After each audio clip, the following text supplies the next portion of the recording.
It's week 15, and you'll notice that I'm not in my normal studio. I had to run up to Colorado to help my son after his surgery. So this week, we'll be doing our readings in Colorado. Let's get to reading.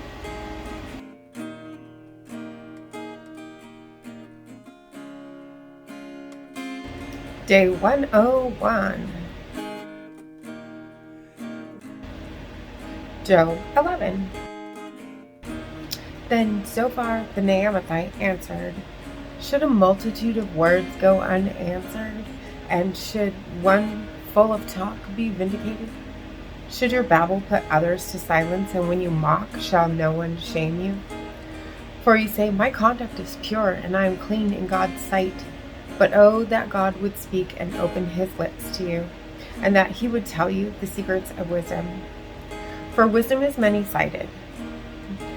Know then that God exacts of you less than your guilt deserves.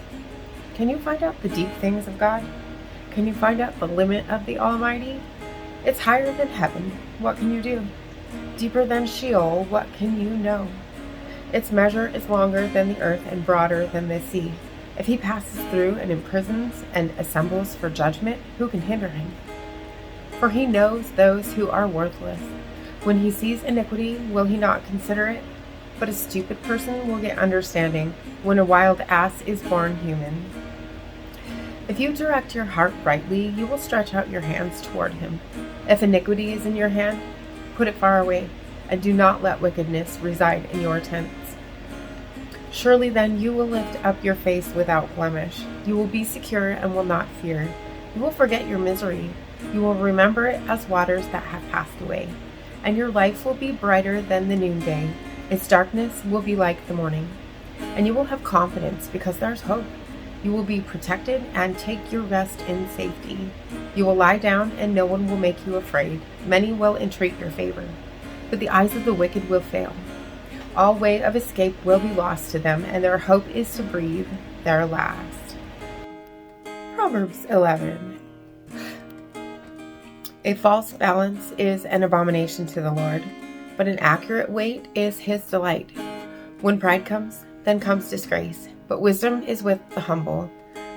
The integrity of the upright guides them, but the crookedness of the treacherous destroys them. Riches do not profit in the day of wrath, but righteousness delivers from death. The righteousness of the blameless keeps their way straight, but the wicked fall by their own wickedness. The righteousness of the upright saves them, but the treacherous are taken captive by their schemes. When the wicked die, their hope perishes, and the expectation of the godless comes to nothing. The righteous are delivered from trouble, and the wicked get into it instead. With their mouths the godless would destroy their neighbors, but by knowledge the righteous are delivered. When it goes well with the righteous, the city rejoices, and when the wicked perish, there is jubilation. By the blessing of the upright, a city is exalted, but it is overthrown by the mouth of the wicked. Whoever belittles another lacks sense, but an intelligent person remains silent. A gossip goes about telling secrets, but one who is trustworthy in spirit keeps a confidence. Where there is no guidance, a nation falls, but in an abundance of counselors there is safety. To guarantee loans for a stranger brings trouble, but there's safety in refusing to do so. A gracious woman gets honor, but she who hates virtue is covered with shame. The timid become destitute, but the aggressive gain riches. Those who are kind reward themselves, but the cruel do themselves harm. The wicked earn no real gain, but those who sow righteousness get a true reward. Whoever is steadfast in righteousness will live, but whoever pursues evil will die. Crooked minds are an abomination to the Lord, but those of blameless ways are his delight. Be assured the wicked will not go unpunished, but those who are righteous will escape. Like a gold ring in a pig's snout is a beautiful woman without good sense. The desire of the righteous ends only in good, but the expectation of the wicked in wrath. Some give freely, yet grow all the richer. Others withhold what is due and only suffer want. A generous person will be enriched, and one who gives water will get water. The people curse those who hold back grain, but a blessing is on the head of those who sell it. Whoever diligently seeks good seeks favor, but evil comes to the one who searches for it. Those who trust in their riches will wither, but the righteous will flourish like green leaves. Those who trouble their households will inherit wind, and the fool will be servant to the wise. The fruit of the righteous is a tree of life, but violence takes lives away. If the righteous are repaid on earth, how much more the wicked and the sinner? Ecclesiastes 11. Send out your bread upon the waters, for after many days you will get it back. Divide your means 7 ways or even 8, for you do not know what disaster may happen on earth. When clouds are full, they empty rain on the earth. Whether a tree falls to the south or to the north, in the place where the tree falls, there it will lie. Whoever observes the wind will not sow, and whoever regards the clouds will not reap. Just as you do not know how the breath comes to the bones in the mother's womb, so you do not know the work of God who makes everything.